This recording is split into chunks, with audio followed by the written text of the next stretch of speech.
नमस्कार, खबरों की खबर में आपका स्वागत है। एक पुराना गाना है, बहुत सटीक गाना है कि सब कुछ लुटा के होश में आए तो क्या हुआ, दिन में अगर चिराग जलाए तो क्या हुआ। उद्धव ठाकरे, ये जो महाराष्ट्र के नए नए चुने हुए मुख्यमंत्री हैं, अब वो चिराग जलाने निकले हैं दिन में। उन्होंने आज एक बहुत अनोखा फैसला लिया है और एक बवाल मच गया है। अब कांग्रेस पार्टी को यह तय करना पड़ेगा कि उद्धव ठाकरे ने जो अनाउंसमेंट किया है उसके बाद कांग्रेस पार्टी किस मुंह से इस सरकार में रहती है। वैसे लग रहा है ऐसा कि ये जो भानुमति का जो कुनबा तैयार किया गया था, ये जो 3 अलग अलग साइज के पहिए से बना 3 पहिया गाड़ी, ये अपने डेड एंड पे आ गई है। क्योंकि उद्धव ठाकरे ने आज अनाउंस किया है कि वो 7 फरवरी को, यानी सरकार के 100 दिन पूरे होने के बाद उसके उपलक्ष्य पे वो अयोध्या जाएंगे। आपको याद होगा कि जब रिजल्ट आ गया था तब भी उन्होंने अनाउंस किया था कि वो अयोध्या जाएंगे, लेकिन वो नहीं गए। क्यों नहीं गए? क्योंकि एक शर्त थी कांग्रेस पार्टी की तरफ से कि अगर आपको प्रधान मुख्यमंत्री बने रहना है और सरकार में शामिल रहना है, अगर इस गठबंधन को जीवित रखना है, तो आपको हिंदुत्व का रास्ता छोड़ना पड़ेगा। और अब जब ये अनाउंस कर दिया गया है शिवसेना की तरफ से कि वो अयोध्या जाने वाले हैं 7 फरवरी को, तो अब कांग्रेस के लिए मुश्किलें जो है वो बढ़ गई हैं। लेकिन सवाल ये है कि आखिर ये हुआ क्यों। 2-3 घटनाएं अभी की हैं और कुछ घटनाएं पहले की हैं। पहले जो पिछले 2-3 दिनों में हुआ है उसको जरा समझते हैं कि किस तरीके से लगातार कांग्रेस पार्टी उद्धव ठाकरे को पप्पू बना रही थी, बेइज्जत कर रही थी। और ऐसा वैसा नहीं, हर दिन कुछ न कुछ ऐसे मुद्दे कांग्रेस तरफ से उठाया जा रहा था जिससे शिवसेना को अपना मुंह छिपाने के लिए भी जगह नहीं मिल रहा था। रिसेंट वाकया क्या था? तो अशोक चौहान मंत्री हैं, कैबिनेट मंत्री हैं उद्धव ठाकरे की कैबिनेट में, और उन्होंने क्या बयान दे दिया? उन्होंने बयान दे दिया कि हम तो शिवसेना के साथ नहीं जाने वाले थे। हमने तो मुस्लिम उलमाओं से, मौलानाओं से, मुस्लिम लीडर्स से हमने बातचीत की। उन्होंने हमें आदेश दिया, मतलब मुस्लिम लीडर्स ने कांग्रेस पार्टी को यह आदेश दिया कि हमारी दुश्मनी सिर्फ और सिर्फ बीजेपी से है, बीजेपी हमारी सबसे बड़ी दुश्मन है, उसको सत्ता में दूर रखने के लिए आप सरकार बनाए शिवसेना से, कोई दिक्कत नहीं है। और इसलिए कांग्रेस पार्टी शिवसेना जैसी कम्युनल पार्टी के साथ हाथ मिलाने के लिए तैयार हो गई। कहने का मतलब ये कि ये जो गठबंधन जो बना है उसका आधार मुस्लिम अपीजमेंट है। ये कोई कॉमन मिनिमम प्रोग्राम की बात नहीं थी, महाराष्ट्र के लोगों की सेवा की बात नहीं थी, किसानों की समस्या की बात नहीं थी। ये सिर्फ और सिर्फ कांग्रेस पार्टी इसलिए इस सरकार में शामिल हुई और इस सरकार को बनाई क्योंकि उन्हें मुस्लिम उलेमाओं ने यह आदेश दिया था। अब ये तो सेकुलर पार्टी, भगवा पार्टी कहते हैं, कार्यकर्ता इनके मुंह छुपाते घूमने लगे कि अब क्या किया जाए। और पहले से भी लगातार बेइज्जत सहना पड़ रहा था। ईगो भी इनको है, दम है, इनको समझ में आ रहा था फर्क कि किस तरह से ये बीजेपी के साथ रहते थे तो मोदी और अमित शाह को गालियां देते थे, उनको क्रिटिसाइज करते थे, लेकिन फिर भी बीजेपी कुछ रिएक्ट नहीं करती थी। लेकिन यहां खेल तो उल्टा चल रहा था। उल्टा ये हो गया कि रोज कांग्रेस पार्टी इन्हें बेइज्जत कर रही थी, रोज इन्हें नीचे दिखा रही थी, रोज ऐसे दलदल में इन्हें फेंक रही थी, और ये कुछ कर नहीं पा रहे थे क्योंकि कुर्सी बचानी थी। तो जब ये मसला, जब अशोक चौहान का जब बयान आया तो संजय राउत साहब बाहर आए।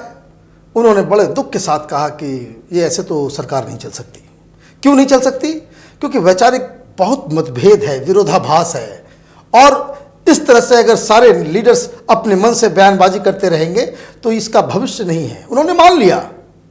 और वो क्यों कहा गया? वो इसलिए कहा गया क्योंकि जो इस तरह की चीजें हो रही थी तो लगातार उद्धव ठाकरे के ऊपर ये इस बात का दबाव दिया जा रहा था सोनिया गांधी, राहुल गांधी की तरफ से, कांग्रेस पार्टी की तरफ से, कि ये सरकार तभी चल सकती है जब तक एक कोऑर्डिनेशन कमेटी मतलब मुख्यमंत्री के ऊपर एक सुपर मुख्यमंत्री का एक ऐसा ऑर्गेनाइजेशन बनाया जाए, एक ऐसा सिस्टम क्रिएट किया जाए जैसा मनमोहन सिंह के समय था, कि किस तरीके से प्रधानमंत्री तो था लेकिन उसके ऊपर सोनिया गांधी थी। एक नेशनल एडवाइजरी काउंसिल बना करके उन्होंने जो कमेटी जो तैयार की थी, जो सरकार की तरफ से फैसले लेती थी। ऐसी बहुत सारी कहानियां हैं। जो किताब आई है, उनके चहेते प्रेस सलाहकार जो थे, उन्होंने एक एक्सीडेंटल प्राइम मिनिस्टर लिखा, उन्होंने सारी बात बताई कि किस तरह से सारा जो पीएमओ का फाइल जो है सोनिया गांधी के पास जाया करता था, वहां से ग्रीन सिग्नल मिलता था, तब मनमोहन सिंह काम क्या करते थे। तो वैसा ही पंगु मुख्यमंत्री उद्धव ठाकरे के रूप में कांग्रेस पार्टी तैयार करना चाह रही थी। तो अब इनको समझ में आ गया कि कांग्रेस पार्टी तो शिवसेना को, उद्धव ठाकरे को, आदित्य ठाकरे को मूर्ख बना रही है। तो कुछ विवाद हुआ। शिवसेना ये एक्सपेक्ट कर रही थी कि अशोक चौहान सामने फिर से आएंगे मीडिया के और ये कहेंगे कि हमारे बयानों को तोड़ मरोड़ करके पेश किया गया मीडिया के द्वारा, हमने ये नहीं कहा था। लेकिन आज वो आए, आज की घटना ही है, आज वो आए और उन्होंने क्या कहा? उन्होंने कहा कि उन्होंने जो बयान दिया था वो सही है। एक बात और उन्होंने कह दी, उन्होंने कहा कि ये जो हमारा जो दुश्मनी जो है वो तो सिर्फ बीजेपी से ही है और हमने सिर्फ हाथ जो मिलाया है। मैंने सारी बातें जो शिवसेना अपने रणनीतिकार के द्वारा शिव सैनिकों और लीडर्स को बताने की कोशिश कर रही थी कि नहीं नहीं हमारी में वो कुछ प्रॉब्लम अशोक चौहान में थी, लेकिन आज उन्होंने क्लियर कर दिया कि कोई प्रॉब्लम नहीं थी, हमने जो कहा वो बिल्कुल सही था। आज एक और प्रेस का बयान आया था। आदित्य ठाकरे आज प्रेस के सामने आए और उन्होंने एक बड़ा फैसला सुनाया कि मुंबई के अंदर 24/7 मतलब रात भर मॉल्स, बार्स और सारी चीज़ जो रेस्टोरेंट्स वगैरह जो है वो खुले रहेंगे, ताकि मुंबई में की जो नाइट लाइफ जो है वो ज़्यादा और हसीन हो सके। ये फैसला सही गलत ये अपनी जगह पे है। लेकिन अशोक चौहान ने फिर से, अभी तक तो ये बेइज्जत करते आ ही रहे थे, नीचा दिखाते चले ही आ रहे थे, लेकिन एक तो जो गठबंधन धर्म होता है उसको भी कांग्रेस पार्टी लगातार उसको तोड़ रही थी। ये गलत किया कांग्रेस पार्टी ने कि जब आदित्य ठाकरे आकर के, युवा लीडर है, वो सामने आकर के बता रहे हैं कि हम ऐसा चाहते हैं युवाओं के लिए, जो भी है। ये अलग बात है कि क्या डिस्कशन है नहीं है वो आप अंदर रखें। उन्होंने जब ये कह दिया कि वो फैसला ले चुके हैं, इसके बाद अशोक चौहान ने कहा कि अभी फैसला नहीं लिया गया है, अभी ये प्रपोजल के स्टेज पे है, इस पे डिस्कशन हो रहा है। ये डिस्कशन के बाद फिर ये तय करेंगे कि किस इलाके में खुलेगा 24/7, उसकी सिक्योरिटी देखी जाएगी। कहने का मतलब ये कि एक बयान आदित्य ठाकरे की तरफ से आता है और अशोक चौहान उस बयान को बिल्कुल उस तरह से पलट देते हैं कि जैसे आदित्य ठाकरे कोई लीडर नहीं, कोई पार्टी कार्यकर्ता हो और वो उसने कुछ प्रपोजल दिया हो। तो इससे भी जो है ईगो को ठेस पहुंचा कि ये क्या तरीका है। वाजिब बात है, ये बात अलग है कि आप किसके साथ है नहीं है, लेकिन अगर आप टेक्निकली भी देखें तो कांग्रेस पार्टी को ये नहीं करना चाहिए था। लेकिन आपको ये भी समझना चाहिए कि कांग्रेस पार्टी तो लगातार शुरू से ही शिवसेना को बेइज्जत करने में वो 2 कदम आगे चल रही है। और शिवसेना को वो क्यों बेइज्जत कर रही है? क्योंकि वो बार बार अपने मुस्लिम वोटर्स और उनके समर्थन को जीतने के लिए ये साबित करना चाह रही है मुसलमानों के बीच कि देखो कि हम शिवसेना के साथ तो हैं, लेकिन रोज हम शिवसेना के सिर पे जो है चढ़ के नाच रहे हैं, रोज उनको बेइज्जत कर रहे हैं।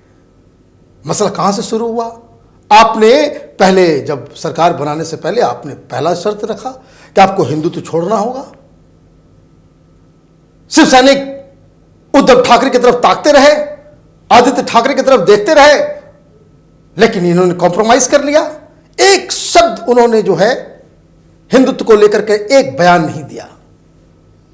उन्होंने सरकार बचाने के लिए, अपनी कुर्सी बचाने के लिए यह कॉम्प्रोमाइज कर लिया। सरकार बनने से पहले ही उद्धव ठाकरे ने यह अनाउंस कर दिया था कि वो अयोध्या जाएंगे, लेकिन कांग्रेस की तरफ से यह प्रेशर आ गया कि अगर सरकार बनानी है, गठबंधन में रहना है, मुख्यमंत्री बनना है, तो ये अयोध्या वगैरह छोड़ो, इन्होंने छोड़ दिया था। फिर क्या हुआ? फिर 370 आ गया।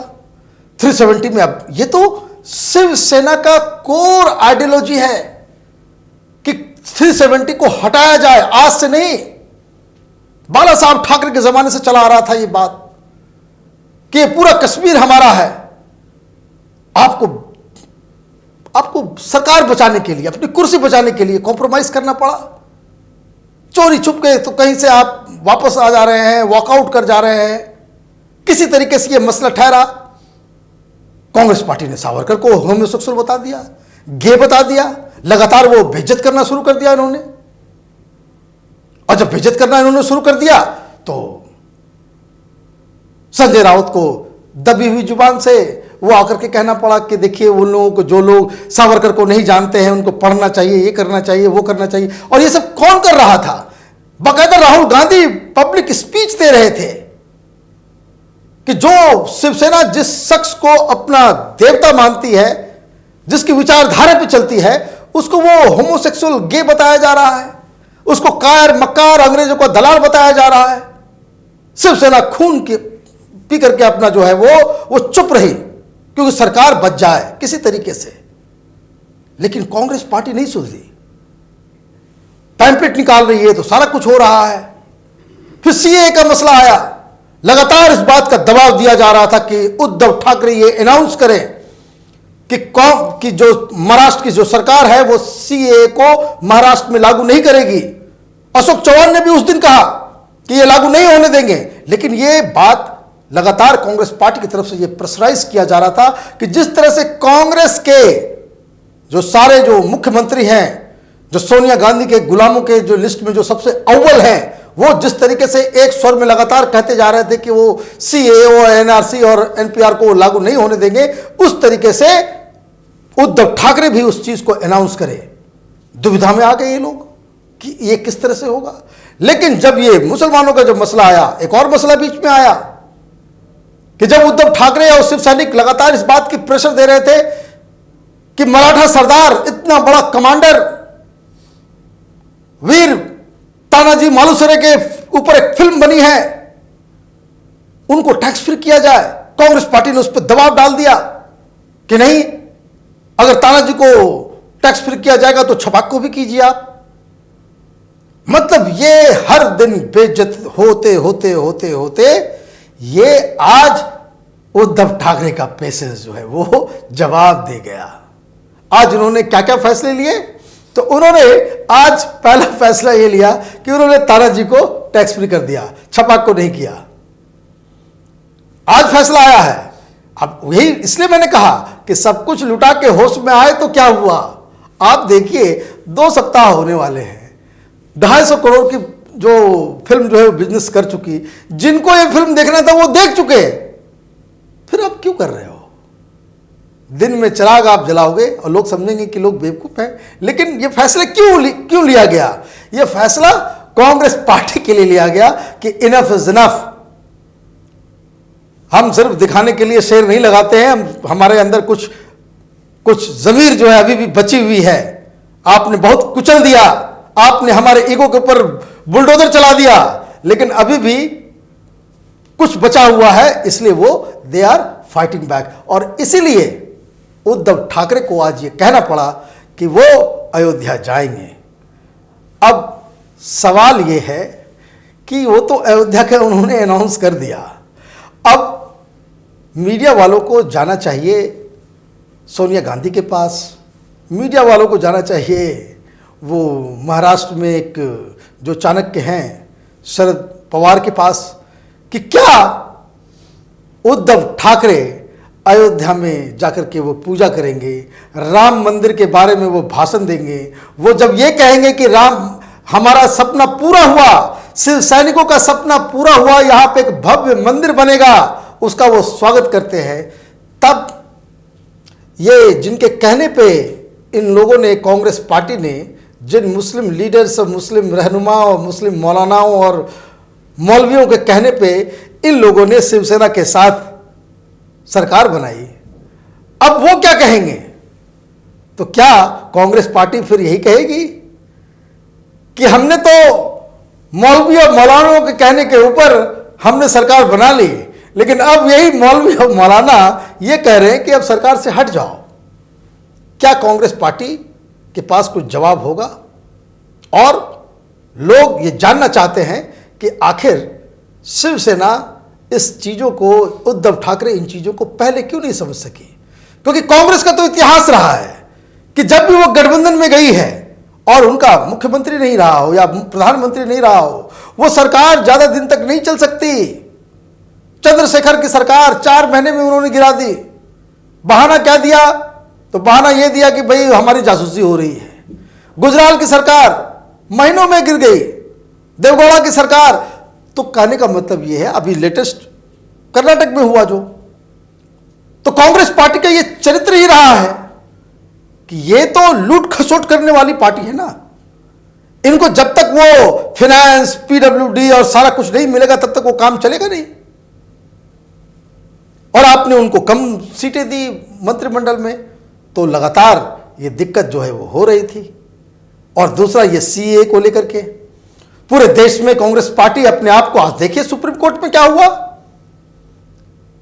कि जितने जो लीगल ल्यूमिनरीज हैं कांग्रेस पार्टी के, जैसा कि मैंने 2 दिन पहले आपको बताया था कि कपिल सिब्बल, अभिषेक मनु सिंघवी, सलमान खुर्शीद, ये 3 बड़े बड़े वकील कांग्रेस पार्टी के लीडर्स ये मुस्लिम पक्ष को रखने के लिए आज सुप्रीम कोर्ट में मौजूद थे।